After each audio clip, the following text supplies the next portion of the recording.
Yeah. Um, so, so Michael, I didn't get. Brad and I just talked. I did not get as far as I wanted to, but I have read the thing and some major comments. So you want me to give you? Yeah, I think that would be the best way of approaching this. So I find, I'll just read it through and we'll get to the important stuff. I find Jordan's thing too long and too detailed and too technical, telling folks stuff they don't need to know about. And I get, we want to show the complexity of our work. Jordan's piece to me, people should come out to say, oh yeah, these guys are pros. They know how to take a really complex project, and it's all about the people. And I find his stuff goes way too deep in conservation easements and sticks and bundles. And I think that's why take up our precious time with that, with our with our congregation. So that's a thought I had there. I think if I understand the point for Jordan, which is again to show each of these projects is crazy complex and we're the right people to do it. We can pull miracles, that's great, but we can do that maybe in a more concise way. I think if it's also the show, it's all about the people and look at these interesting people. Our work is people. I think we can do that too. I'm not sure we need to spend as much time as we did with Jordan on the technical detail. That's my thought there. Can I comment as we go along? Oh yeah, So, this is just one guy. Definitely know we need to shorten it.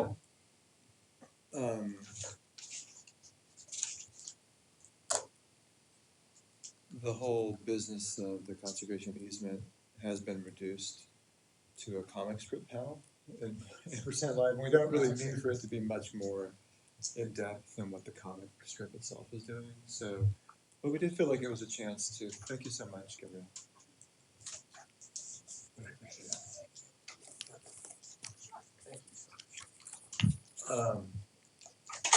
But to sort of like nod to some of the complexity of it without belaboring it was the intent. Yeah, and that's what I thought it was, and I thought it was, to use your word, a little more belabored than it needed. Yeah, And no. conservations are a small part of it. Conservation easements are not a major part of it. They have to be a tool we can use, but I don't want folks to think. Right.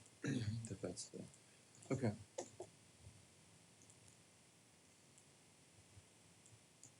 Have you guys seen the comic strip yet? I have. I have not. I'll show it to you. Yeah. Okay, that's the Jordan section.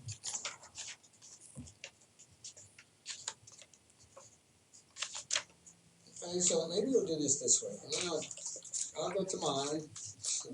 Okay. But here's Michelle's.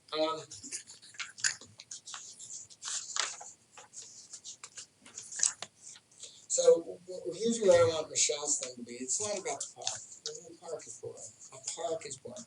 This is about creating a whole new kind of community.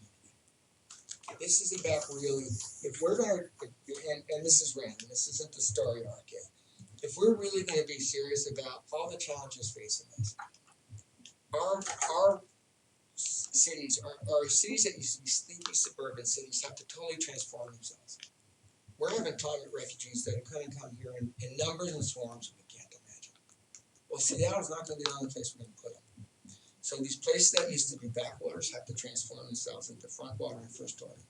And that's the experiment going on in Bothell, where we're, from the ground up, building a walkable community side by side with this new Central Park. So they talk to each other, they relate to each other. And that's what we're doing here. We took a really bad situation and saw the opportunity.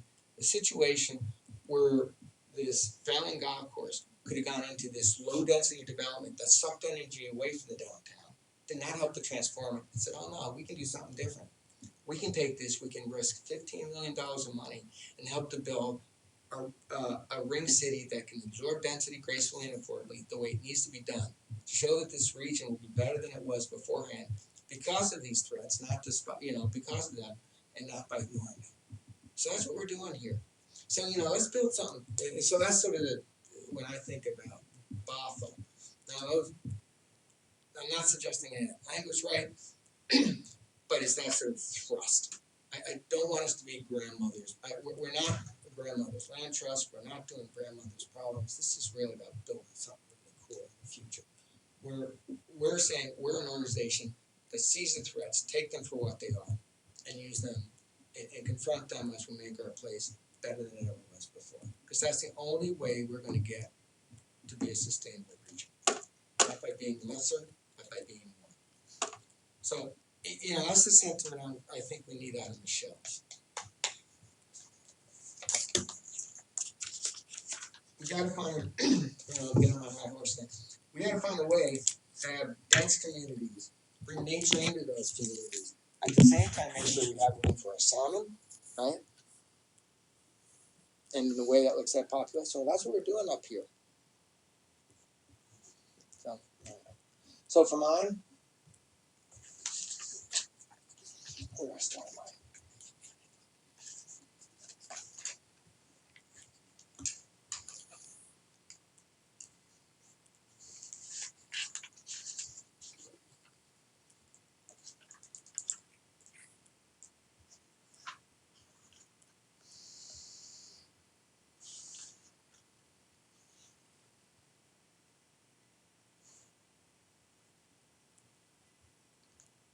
Are we doing the opera because we promised to mention the opera to the operites?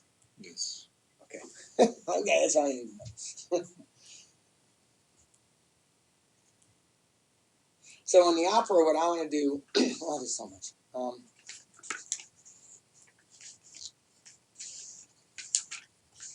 I'm thinking,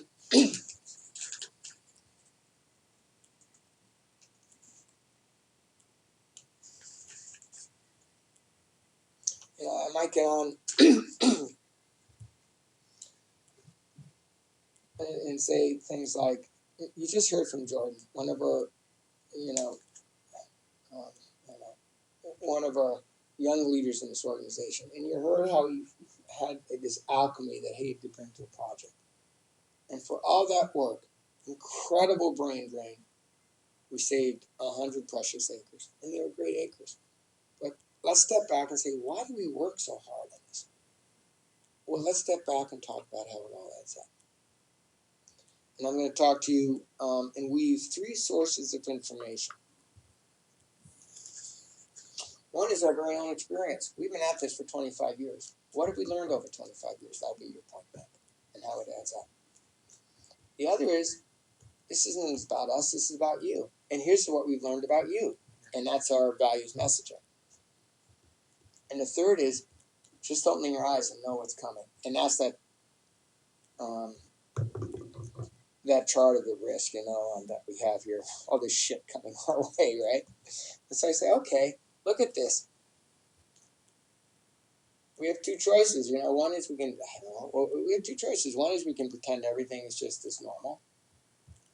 And the other is to say, okay, how do we take all this and really not accept it, but use it to make ourselves better than we were? And that's in our DNA, that's what we do. And this is how we're going to make ourselves better than ever. And that's when we get into Keystone Properties. Is we're recognizing, and Michael, you use Keystone, I use stage setting. But by recognizing that we got to set the table, set the stage for a very different world. And we need to do it now. And if we do it now, we'll have a world that we'll be able to flourish. And here's how we're going to do it. So it's sort of more of that. I think we need to ramp it up that way. With the opera,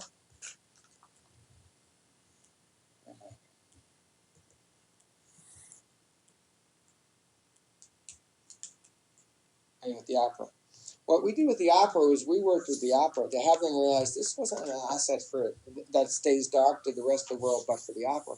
This is an asset for all of us, because that's the only way we're going to make our cities livable. If we start to recognize that all of our assets have to play we use a different term, of course, but all our assets have to play at a higher level, at a larger scale. So look at what this is now. This is going to be a destination for education. It's going to be a place people can go and watch rehearsals. We have helped them turn this from an inward-looking building to an outward-looking building. That's how you make a sustainable city. That's what our work is in real estate, is how to make the best of each piece of real estate to perform for us so that we're sustainable. So that it helps to form this helps doesn't divide the city, but there's actually social cohesion around an opera, from the young and poor to everyone else. How you make it serve us truly from that triple bottom line. Not just the arts, not just the economics of ours, but in terms of our social needs.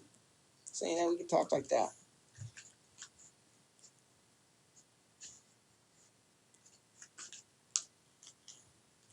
So I don't know. Those are some thoughts.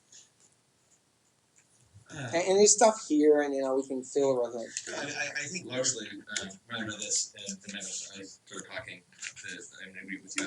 I was thinking, some of my high-level notes were, it's about the promise, not more than the product of some of this. When Jordan's talking, it's what it represents, not necessarily getting immersed and getting lost in the technical aspect of it. I think there's interesting symmetry with, people you're talking about, wild, rural, suburban, urban. And because I care deeply about places, but my places aren't your places, and my place is not just one place. Then you're wrong, and we're right, goddammit. But I have a series of places. Yeah. And so it's a matter of playing on the mix of things that people have for themselves, but also the empathy, putting themselves in someone else's shoes and the larger communal shoes, because we have to make changes. And I think that's the interesting thing about the Bothell development. Bothell Landing has languished for a bazillion years, but they've had that core of an idea for a long time. This is an intention thing that they've done there. And so it is so much about what the promise of that holds, and what that promise of that holds as part of a whole network of things that we have to do in our communities. We have to re-envision all of our communities. So I think that there's a interesting way to talk about the partnership that's required. I think getting the you into this. The them. Exactly. The broader you, the them. So it is about Forterra, but you've allowed us to do this. You facilitated in partnership with us. You've created the capacity for us to take on these issues and to do these things. Okay, and here's an advice, and here's what you know, and we're learning, and is you'll accept growth, but you'll accept growth if we do this growth in a way that we maintain our communities and all we've learned in our values. So, wait a minute, you were saying something there though. Oh yeah, people, there's this tension. People always want us to focus on one little landscape. So the message is, we don't have the luxury to just worry about the woods or the streams. We don't have that luxury. We have to create an environment or a region that can take what's coming at it in a way that it flourishes. So that means you worry about real estate from your deep cities to your mountaintops, because you do otherwise just to fail the region. Unless all those landscapes succeed, none of them will. And I always want to get that, unless everybody does better, unless all those landscapes succeed, everybody fails. And that's where I was trying to get at the people in places, because it's a whole system. It has to be viewed as a whole system way of looking at this. And I love the indexing to people. So if Jordan talks about the farm and then talks about the city family taking that over, I think if you have the spot map of all, here's the breadth of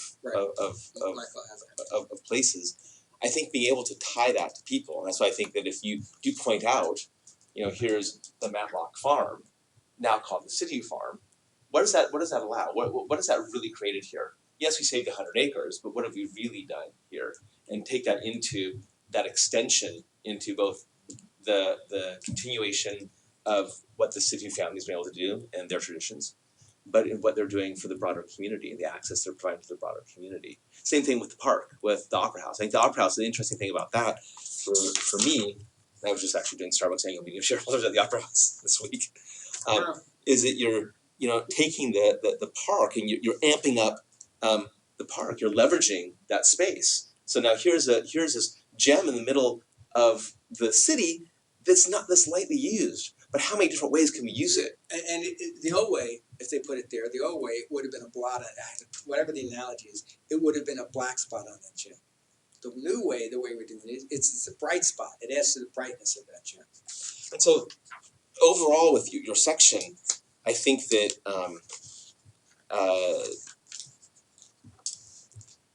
the more aspirational, the broader, bigger message, I think is the right tenor to go for sure. Yeah. So now let me throw something in there. So look, you guys. I'm talking to the audience. Look, you guys.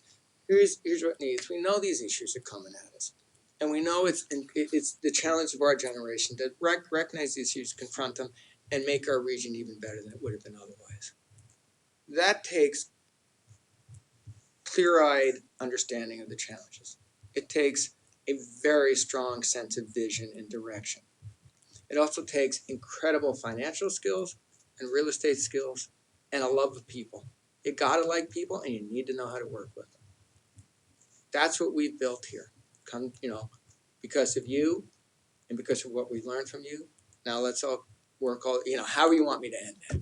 But we got to be able to say, for us, we're different from everybody else again, because we see the world really clearly, not with ideology, that we have the right vision, big as it is, and that we have all the really important skills to pull it off, that we in fact know how to do it. So, and I would push towards a little bit of the, this may be the challenge for our generation for the future, for your kids, for your grandkids, for that, because if we don't address it head on now, all you have to do, I thought we were talking about this earlier, drive from Pierce County through Snohomish County, and you'll travel from rural to urban. You'll see a little bit of wild, suburban, and you will see a litany of development. And is that development going to be thoughtful? Is that development going to be with purpose? Is that development going to be connected? Affordable? Is and it affordable. Going to be This affordable? is about people again. So Brad, and when I said if we can't, this means sustainability isn't just for the top 1%. if we're gonna be sustainable, that means it's sustainable for all of us, and we welcome all of us. So that's gotta be, right? I mean, Michael and I talk about that a lot.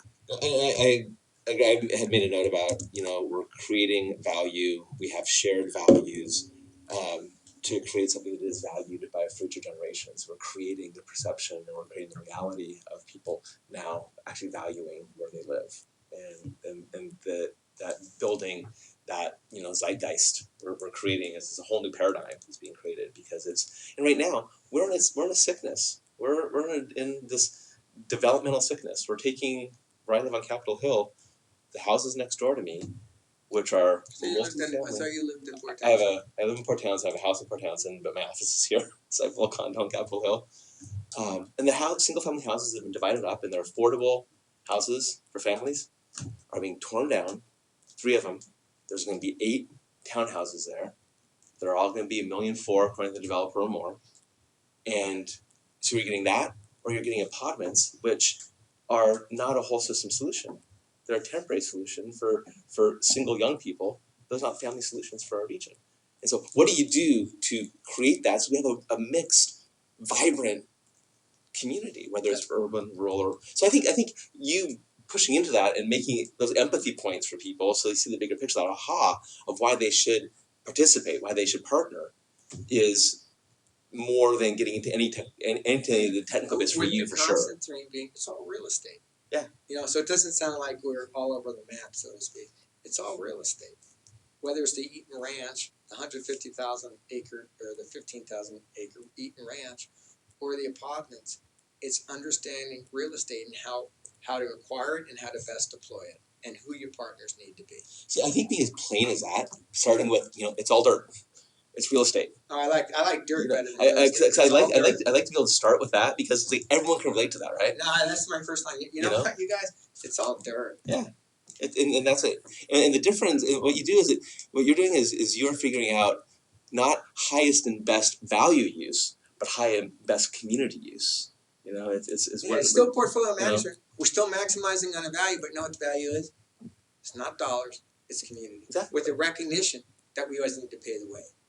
So it's that idea of value, values, value, and I think that there's potentially some direction you can go there, because I think that as a leader of the organization, you're setting the tone and the aspiration and the inspiration, and for them to I check don't mind saying it starts on the perspiration. Well, that's the role of a leader. Ask anybody at my company. The leader makes you sweat. So. I don't intend to. But I think that's a way to go, and that way, I think that if you have Jordan and Michelle, if you're bracketing by going in a little deeper on these projects to really humanize them, but the idea of that is the humanizing. It's the why of the project, not what the project is. Right. It's the why of that project. Yeah.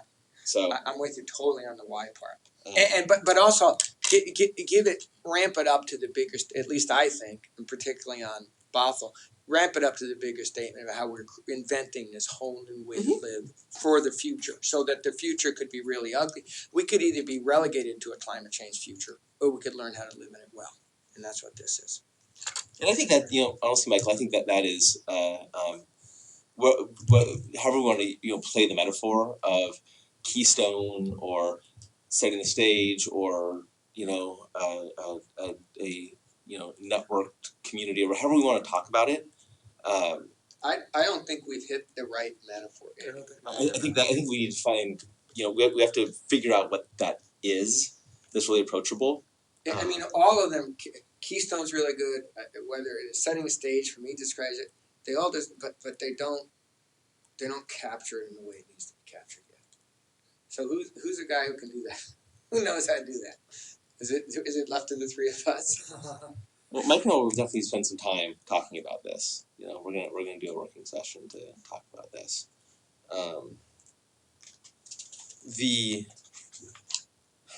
Sometimes the bad part about me writing on the ferry is that I can't always read my handwriting.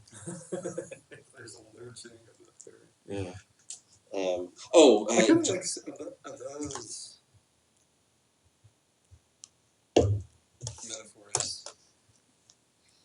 I don't think people can visualize setting the stage. No, I use it only for me. I agree with you that I if think it that doesn't people carry it. can visualize. I think the Keystone thing is all right, but The only thing about setting the stage that I sometimes have a problem with, it's like I was just working with a leader of a company, and he keeps using we're in the early chapters of this company. We're in the early chapters, but to me it's like, well, that means there's a final chapter somewhere, And what you really are, you're writing a never-ending story, and that story is written by your customers, by the people who aren't customers yet, by the external forces on your brand. This is and by the people who have vested interest in the organization. It's a co-created story.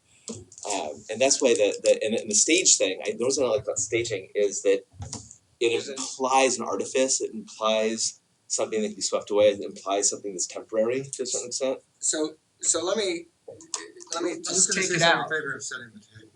All right. Well, me first.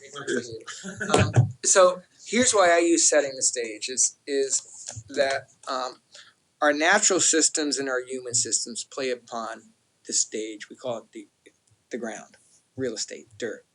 So we need to set that stage as well as to make sure that they both flourish. So we recognize the game of life, the game of nature and all, has many factors on it and will continue. We're setting the stage for that. Okay. So I get that. Okay, so that makes that's sense. the metaphor I'm trying to set. And so however we set it is cool. Okay.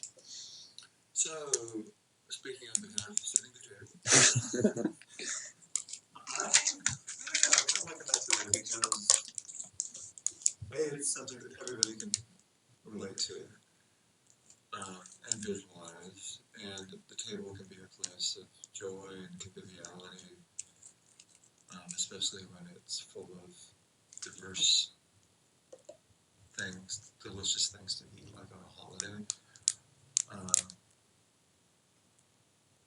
I don't know, there's something appealing about it. I absolutely, and and probably setting the stage as the same weakness. It doesn't convey for me the momentous, the critical nature of what we have to do. It's all part of it. It's here. This isn't just about. This is about our turning our survival from just surviving into flourishing.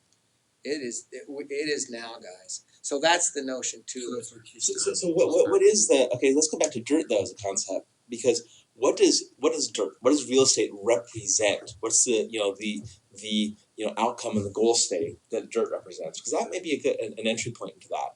So what does it represent? Sustainable communities, walkable communities, communities that are able to absorb growth in an economically affordable and environmentally sensitive way. What are the things that it does? It's foundational, to use a word that I use a lot that I agree with Michael doesn't capture it. It's foundational to everything. Nothing else happens. It's not sufficient, but it's the most necessary thing out there. Nothing else from our human systems or environmental systems will happen unless we have that dirt deployed correctly. So, I don't know, let me be clear, I don't actually dislike the word foundational or foundation. It's when it's combined with real estate that I think it becomes wonky sounding. What about the idea of growth? Dirt, represents all these things. So what are we doing? We're growing out of the dirt. We're growing this interconnected system. We are, and is there something there? I just like the idea of something dynamic and active, because the reality, unless I'm completely off base here, is that what you're doing is, as you create capacity, there has to be an evolutionary sense to that capacity. So what is the program with the opera today is not the program with the opera 5 years from now. What the use of Seattle Center is not. And Bothell is recreating itself in a way that's dynamic and evolutionary as they grow. And that's what we need to do. So it's not static. Exactly. It's not a static thing ever. There's a reinvention. In the ampersand article that we collaborated on, you used the metaphor of gardening. That what we're doing is gardening the region. And what was the context of that? The idea is that we're sort of that the whole region is our garden in a way.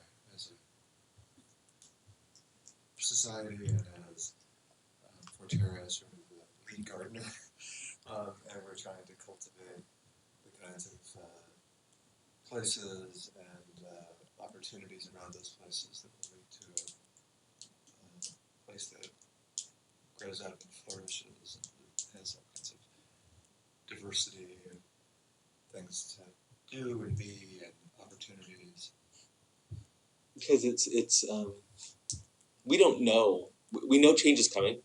We know there's going to be, seismic shift in populations, but we don't know exactly what that's going to look like. But you're We're mustering preserving options. exactly. Yeah, You're mustering this. I use muster because it is sort of preparing for battle, right? You are. And it's not the right metaphor, but Yeah. but you're marshaling this stuff. You're creating this capacity for go back to Donald Rumsfeld, the unknown knowns. We're creating a region that can absorb whatever it needs to in the future and still flourish. And I We're like that creating idea. a region so strong and resilient, it will flourish despite what comes its way. And the interesting thing about that resiliency is resiliency requires that you have that it is here, here, here, and here. And that's where you go back to the keystone or whatever the right metaphor is. And so here in resiliency, resiliency requires a generousness of spirit and heart to accept everyone and welcome everyone. This is not just resiliency for those of us who can afford it. This means a true and foundational resiliency. So I don't know how to say it. This is really hard. We have yet to ever really hit. I mean, when we finally get this right, we'll get it right, and it'll be we'll go places. It's really hard. It is, just harking back to the Starbucks annual meeting, we did the end of the meeting. Howard was talking and had nothing to do with coffee. It was all about citizenship and this idea of more metaphor sharing your blanket. He's very caught right now in the idea of the lack of citizenship and civility and sharing opportunity and creating opportunity. And so the last 8 minutes of the meeting, before we went to the 10 minutes of the meeting, was Howard alone on stage just talking about what he's been struggling with and how we need to replace the divisiveness with unity, and how we need to come together as a society, as a community. And it was really interesting that we used a lot of his words, and it was impactful. But I didn't realize. I was skeptical. I was a little concerned that people weren't going to. He finished talking, and there was a standing ovation for like 2 minutes. It was crazy, because I think that the people out right now are ready to be touched, that are ready for leadership messages, are ready for messages of aspiration. And so I think we're in a unique period with what you can get away with and how you can talk to people right now. So we've done a lot of focus groups, and in a lot of them, they're very informal, but what we always hear is, where's the leadership? There's no leadership. So we hear the hunger for that. Howard, at the end of the day, Howard sells coffee, and he has a bundle of money. At the end of the day, we don't have, and money creates its own magnet in this society, right? And we don't have that magnet for words. And so he's selling coffee at the end of the day. We're selling that vision. That is what we do, and that's a big difference in how we need to recognize that difference. Oh, 100%. I was just making the comment about the I think entry point of how we can talk. I don't think you should be afraid or we should be concerned about you painting the picture of the aspiration and the urgency of that picture. Yeah, no, I agree with that. I would say this organization's built the roots or credibility to be able to do that. I think my gray hair allows me to do that some. And I think, in fact, if we don't do it, we have failed the organization and its mission. We have to do that. So I don't know where this gets us. What are we going to do now? We're gonna write this one. What is that gonna do? Because we have about 20 minutes left.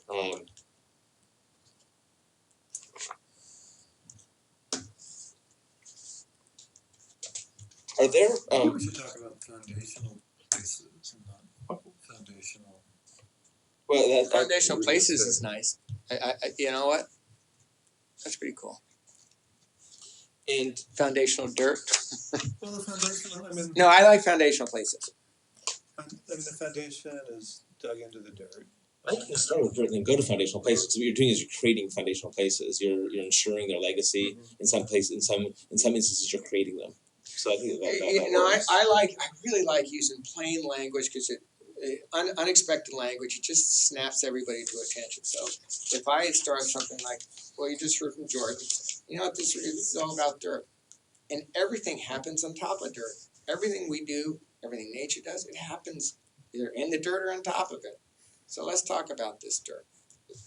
And this dirt, when we talk about dirt, what we're talking about are those foundational places to a society that's great and resilient, and so I can see how this just pivots.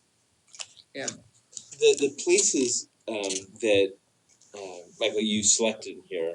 Because I was making a note again: wild, rural, suburban, urban, and you seem to have we've connected each of those places in this. And so the one of the questions I have is to personalize some of that. Are there pithy stories, Gene, that you have about these things? Is there some we've met the cities now, but is there something you have that's around like Port Gamble? Are there the Tanaway? Are there places? Are there things little pithy stories that you have about that? That's an experience or an anecdote. So let's try this out. So first of all, those are just, we got to have the whole of the whole there. Those are the sum of the parts. The suburban. I want to create a sense that we need to that they're a whole, and that's what we're about, is making sure that whole is. And I can say, here, let me talk about one day. And I rode my bike home from work, and that's the way I really it's just grand to be able to. I'm so lucky to do that. But I passed a couple of folks sleeping under the bridge, under the I-5 overpass. This is a society where we have a richest society in the history of the world, and we have a population that doesn't have housing. I get home, and the next day I go off and I meet some friends, and we go on a hike in the Tiana. And I say, I can live in a city, and yet I have a place an hour away where I can breathe, and I can watch a mountain go learn to climb a rock. That changes my view of the world. That makes me recognize that we're just, give me the right word, but passengers on this planet, not the dominating force on this planet. And it gives me time to think about, where's the justice? A sustainable world, a just world, and where's the justice if we have people sleeping under bridges? And then I come back, and I realize my friends are one of them is an African American. He runs a social service agency, and the other is writing about diversity in the wilderness. And we pass a Indian family, I'm an Indian family, and then we pass some Russians looking for mushrooms. And I realize maybe we can pull this off, right? So there's what you see here is the space of all we need to do to make this a resilient society, a resilient region. And it's all based on the dirt. How do we create the dirt to support what we need to do? So I could do something like that. Now that's not super personal. So it's super personal, but what we need to do is I think is be able to hit those empathy points, Michael. So everyone in the audience has one of these things they relate to, or multiple of these things they relate to, because and that's the part that I find really interesting is, again, the sort of symmetry of everyone in the audience is unique, right? We all we're not just reactive beings. We bring ourselves to this, and so these empathy points I think are important because again we're driving to invest in this partner with us, write the checks. And so the more that you can humanize that and put that context on, and I like the context the way you just described that, because it shows this clarity of vision and thinking that attaches to coherency in the organization, coherency with your strategy, because people need to be able to buy in and say, over these 25 years, these guys have made the right choices, right? They've done. They're building It's real portfolio management, as you said earlier. And it's not just like, oh, that farm's a pretty farm, we're gonna go save it. No, how does that fit in with the actual strategy? So I would encourage, if there is a way to think through some of those, and if there are specific stories that you have, the Sidhu family, I go back to that because I love the I don't know that we have to be super deep or long with it, but I love the symmetry of people who who love farming, but they have a pragmatic reality of dollar need that you've stepped in, and not only did you step in, but you stepped in a way that allowed somebody's heritage to continue, and the outflow of that heritage is a benefit to the community, and you can taste that benefit, 15 farmers markets or whatever it happens to be.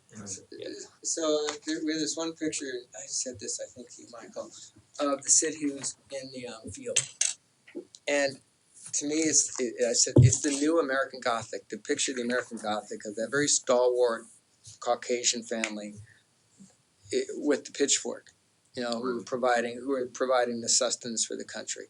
Well, here's the new American Gothic. Thank God for immigration and allowing us to have a society that gives the space for people to really become members of it.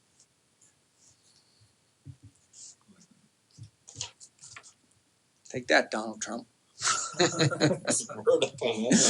Oh, well, we're gonna go further afield here, guys. Yeah. Actually, I posted a screed about Ted Cruz. Who did? I did a couple of days ago. That's pretty Muslim patrol.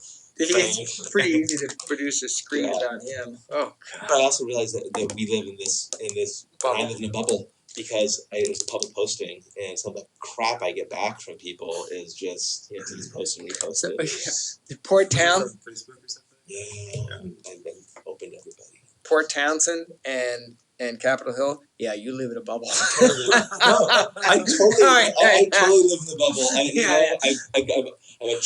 I'm a child of privilege.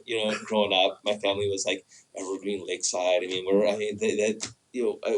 I acknowledge this. I know this 100%. I'm trying to atone for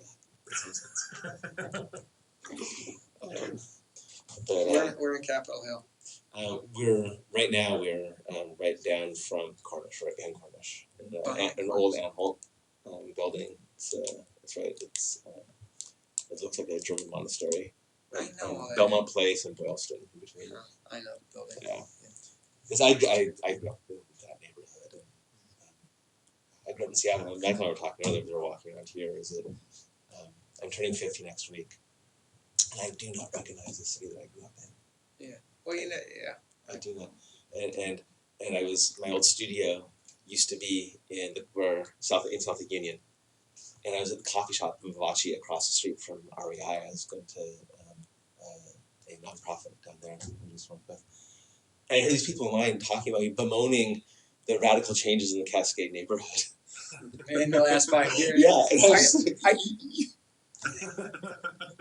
I was thinking about that. I was walking by the old flower market down there, and some of that it's quite sad to lose. It's really special to lose that stuff, but that's the way it goes. The city's always changed. It does, and the interesting thing about that though is the fact that is how you build in, and how you infill, and the affordable housing and all those parts and pieces of it. Really important. I think that's actually a great inflection point to talk about here. I mean, that's one of the things about people don't realize, and the idea of creating more value out of existing properties like at the Seattle Center or programmatically other places and interesting things. I think beauty, you're always at risk at sounding elite when you talk about beauty, because there's so many very demanding human needs. But I got an email from someone this week who's in Paris talking about this place. It packs so many people in to square mile, and yet it feels so gracious and livable. It's because it has these beautiful bones, and if you have beautiful bones, you can build the rest. And so beauty is really important to a resilient, sustainable city. I was just in Chicago doing some work around opportunity youth, and on the south side of Chicago, if they didn't have the lakefront for all these very incredibly marginalized communities, it would be so much worse. I mean, people, community activists we're talking to were talking about the fact that at least people have access to some amazing open space in Chicago if their houses are not, their homes are not. And it was interesting to hear that. So think about going up the steps to the New York City Public Library. You go up those steps and you're a better person as you ascend them, right? Yeah. And then think about going into the subway men's room entranceway to our library and think about how that doesn't elevate you. It allows you to be a lesser person. There's really a lot, and again, how we set the stage and create a civil and civic. No, I think you're right. That's why people cut through the Seattle Center. So when I used to live on my boat in Shilshall, I would cut through the locks. I mean, there's reasons I did that. Okay, so Gene, let's talk in the last few minutes that we have, because I think that Michael's just writing, and we're gonna be able to have some time working together on that. Yeah, we're ruining Michael's life. I know. I apologize, Michael. We're going to see each other at least 2 more times. One is we have an offset rehearsal here, and then we have at the venue. What I was talking to Michael about is if you have time in your schedule, is maybe the week before we do the onsite here, that we can meet and kind of do a I will have scrub all the time you need. I will make sure that this is the most important. This is my most important opportunity to talk to our congregation. So I gotta do it right. Okay, so we'll find. We just need to find some time because my travel schedule's. But here, I don't read well. I do not read it. I'm not a pro. I have to read it. I have to really internalize it, and then we can talk about delivery. Well, then that's why, again, if we can get it into your hands early, and then we can meet before we do rehearsal. I am not somebody who believes in. I mean, you need to know your stuff. And when you do speeches, do you work from notes? Do you work from a conference monitor? How do you work? Really depends.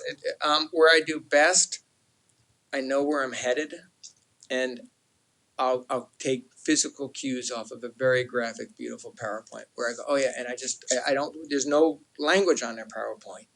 It's just stuff that helps me remember where I'm at. So physical cues. The best way of doing it, because if you just have a roadmap where there's a visual or bullets with one word each, whatever it happens to be, that's the best way to present. Because when you talk right now, when you sit here and you start riffing, a lot of passion comes through. Yeah. I'm told that.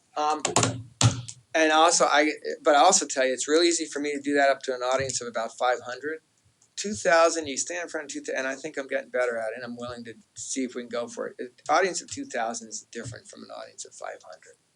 And so I got to get to the same place with an audience of 2,000. Okay. So let's see if we can do it. Well, one of the things that we can talk about is when we meet before we do the onsite, we'll talk about everything. We talk about right modality for helping you just work your way through it, and then we can also talk about delivery and physicality and some of the stuff for an audience of 2,000, because how you interact and react to 50, 500, or 2,000 are completely different things.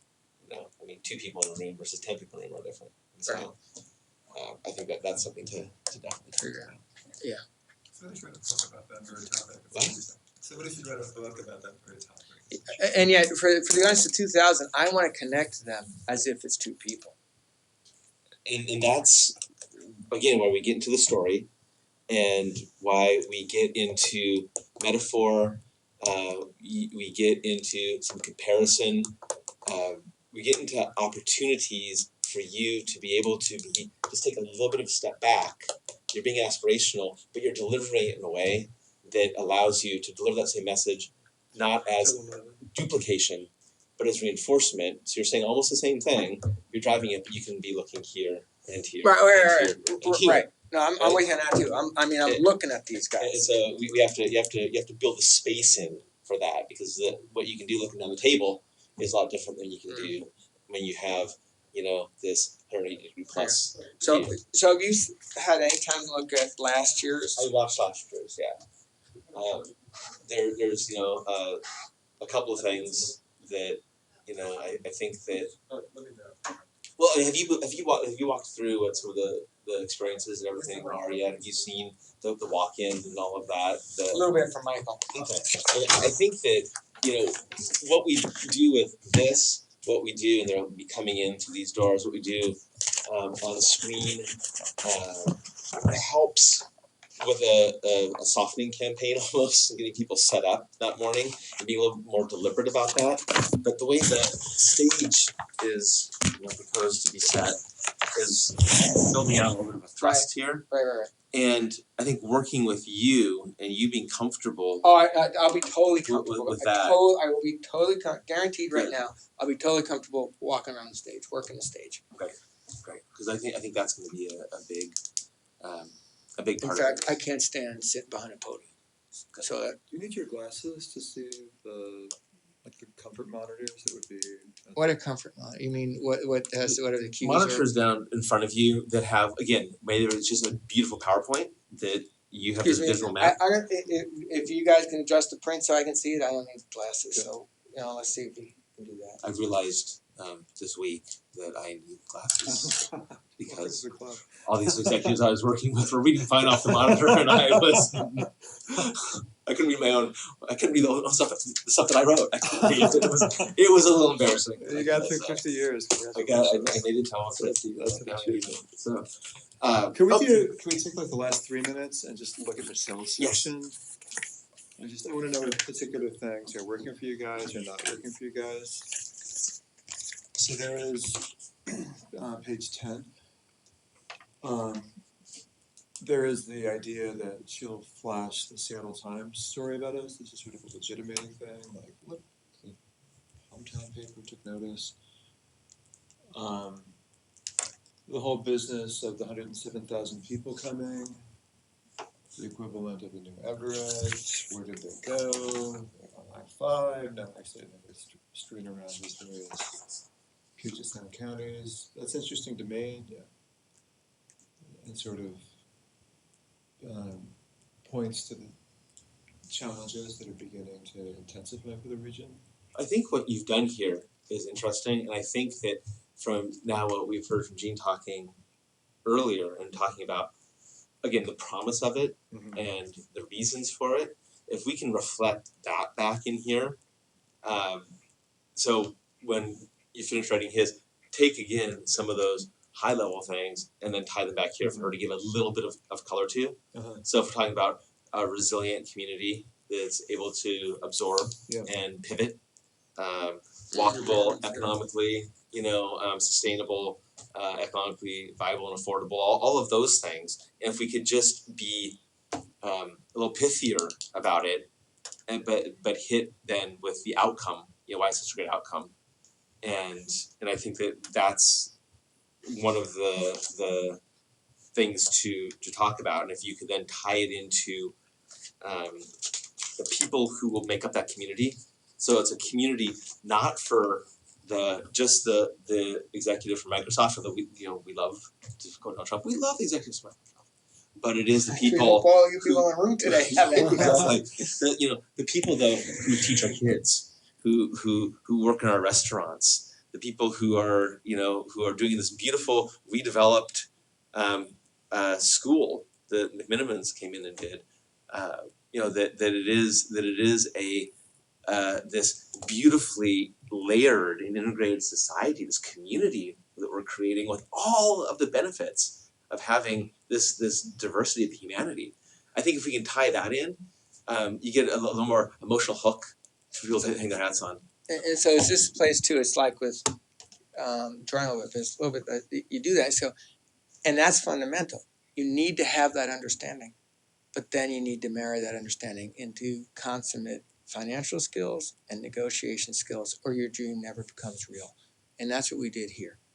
$15 million sophisticated financing with a negotiation that took over a year. That was as difficult as any world-class negotiation with Donald Trump. And we did that. And now we can come back to this vision of having a community that meets what Brad just said. So Mary, nobody else can do this. We know how, And then tie that in with the fact that you facilitated that. You enabled us to do that. because you told us you want to be able to welcome in your communities, that you want to be able to walk in your communities, and you want to make sure the outdoors is there. Okay, what about this, the obsequious about, you who make our jets, our software, our music, our coffee, you are the exceptional people of this exceptional place. Is that helpful? It's feeling kind of I don't. anyway. Get rid of it. Gone. Sorry. Nope. I do have this sort of working theory that it gets back to sort of that cultural branding. Do you know this guy Douglas Holt? Have you ever read his book Cultural Strategy? No. Something that Dan Nordstrom turned us on to. He wrote the lead article on this month's. What's his name? Business Holt? Review. What's his Douglas Holt. Douglas Holt. Anyway, he says that the breakout brands are those that manage to sort of jump the zeitgeist just a little bit and be where the culture's going before it gets there. And so I have this feeling that a lever that we press here is, you people are the most incredible people anywhere. You're the most incredible place anywhere. And this combination is going to create this utopia, this place that manages to, amid all of the stresses and strains and pressures, still be a wonderful place to be. I mean, So I used your riff yesterday. I said, this is a place that is world-class innovator from everything from airframes to software to biotechnology to how you shop more. Most clearly, we can be a world-class innovator on wood. So it's not so much. It's like, look at all the problems if there's any place in the world we can solve this, we can do that here because of look what we've all accomplished together. That's a different take on it. Yeah. It's maybe less personal. well, Anyway. I think actually that what I like about that take though is that it's a partnership take, a collaboration take that takes anything that smacks of elitism out of it. It's an acknowledgement of ability rather than we are the chosen ones. No, because seriously, because it's like honestly, that is sort of what I was thinking. We're going to try to portray ourselves yeah. as How's that working in the Middle East? it's like why I hate the term ethnic food, because it's like no, it happens to be a food of another culture. It's a very viable culture, but it's not like Okay, so it seems like That's the you other keep it in, but in that way of like where people are capacity, we can do this. See, That's the book. Yeah, there it is. Awesome. Great.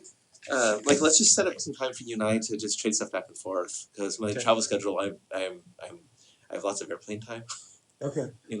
As I, Yeah, I'll try contribute to to global jump warming. into this with dispatch because we're not that far from the event at this point, and get you guys a revision, and then maybe we can talk. Yeah, Give me some feedback on that. we can jump on that. I have a fairly, after this week, I'm doing this veterans thing right now. you're doing what? It's a veterans Oh, muster. veterans. It's a Veterans Job Coalition, changing the narrative on Is this the Schultz? veterans. It is actually with JPMC, JP Morgan Chase, Uh-huh. and the Schultz County Foundation is one Okay. of the people involved with it. 4 very focused people at the foundation, but it's pretty amazing. They refuse to hire anybody. I mean, I've had friends who sought the various jobs that have been on offer there, and their job search has been so inept. It's They been keep it's people on the hook forever, it's and then interesting, they yeah. sporadically call them in. I think "Oh, it's we're because of interested." that's It's like, "Oh, we're not that's somehow interested." Starbucks is their history of hiring people. Jesus, 25 years ago, I actually came out because I left the film industry. My wife was going to divorce me because I was gone all the time. Not the what? Film industry. Oh, I film started in industry. film, music, and theater, Okay. Oh, you did? and as a designer and art director and did some writing and stuff. And I thought, I know coffee. I know restaurants. I've worked in this stuff and applied for a job there actually as a district manager because way back in the day I actually ran Dilettante Chocolate's retail division. Oh, well. And they said, we think you'd be a great district manager on a path for a region as we're growing. And this would be, step out, try something different. I had like 12 interviews that were just incoherent. And then nothing for a year. They ignored me. And then so I went back into the film industry. I'm working. I get a call like a year later. We're ready to hire you.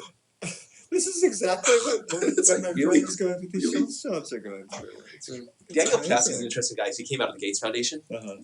And we do a lot of work with Gates in post-secondary education. And the Gates Foundation just intimidates me because everyone over there, from like the security guard, reception, somebody working in facilities, they all have like masters in public work, in like public sector or social. I mean, it is economics. It is just the most intimidating group of people to be around. It's like in Hawaii, in Hollywood, everyone's beautiful, and Gates, everybody's smart. They're so brilliant. That's pretty funny. It's They're truly brilliant in Florida. They like are constantly checking each other over there. That's, They, We did a focus group there, and I was flabbergasted at the naivete of how the world works and how the local region, the politics, or the local. It was very educational to me how little they really knew about how the world it's an operates. everything. At the local operation. I think that's a very, very fair comment. My sister, who's brilliant, is book brilliant. She's conceptual, but she has no ability to look at the pragmatic, real world. And Is she over there? yeah, she was. Uh-huh. She's a. It was hard to as a consultant there. She was there for a while, but yeah, now she's down in Portland. But yeah, it is interesting because it is an ivory tower, and they're hiring these incredibly smart people who are passionate about things, but it's also very myopic. So. it's just who they And are. process obsessed to an extreme that is ludicrous. I mean, they're constantly like, there's so much navel gazing. Yeah, we're helping them out actually with this interaction effect, this idea of how to get the different players in the secondary. I'm just looking for a blank.